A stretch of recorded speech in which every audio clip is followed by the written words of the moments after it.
السلام علیکم دوستو، 8 جنوری 1942 کو انگلینڈ میں پیدا ہوئے ایک عظیم سائنسدان جس کا نام تھا اسٹیفن ولیم ہاکنگ۔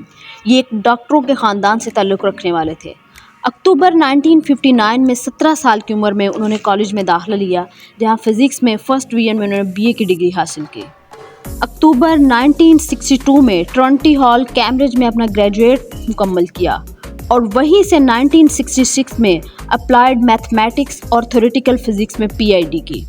1963 میں 21 سال کی عمر میں ہاکنگ کو موٹر نیورون جیسی بیماری لگ گئی، جسے عام طور پر ہم ایموٹروفک لیٹرل سکلروسس بھی کہتے ہیں۔ جیسے جیسے یہ بیماری پھیلتی گئی، یہ چلنے سے قاصر ہو گئے اور ویل چیئر کا استعمال کرنے لگے، اور بات یہاں تک پہنچی کہ یا بات کرنا بھی ان کے لیے مشکل ہونے لگا۔ ڈاکٹر اس بات سے مکمل طور پر مایوس ہو چکے تھے کہ یہ اب 1 یا 2 سال سے زیادہ زندہ نہیں رہ سکتے، لیکن وہ اس بیماری کے بعد 55 سال تک زندہ رہے۔ اسٹیفن کے لیے ایک ایسا سافٹ ویئر بنایا گیا جو ان کے گال کے جھٹکے کو سینس کرتا تھا اور وہ اس بات کا پتہ لگا لیتا تھا کہ یہ کیا بولنا چاہ رہے ہیں۔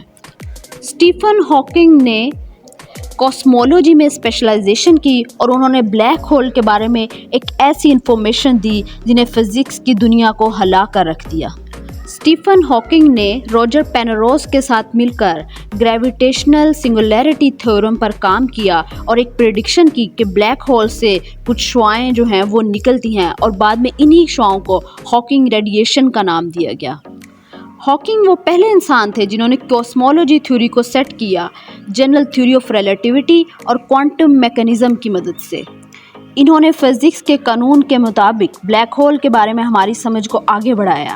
اس بلیک ہول کے بارے میں دریافت تھی جو آئنسٹائن کہتا تھا کہ اس میں سے روشنی سمیت کوئی بھی چیز بلیک ہول سے نہیں نکل سکتی، اسی لیے اس کا رنگ کالا ہے۔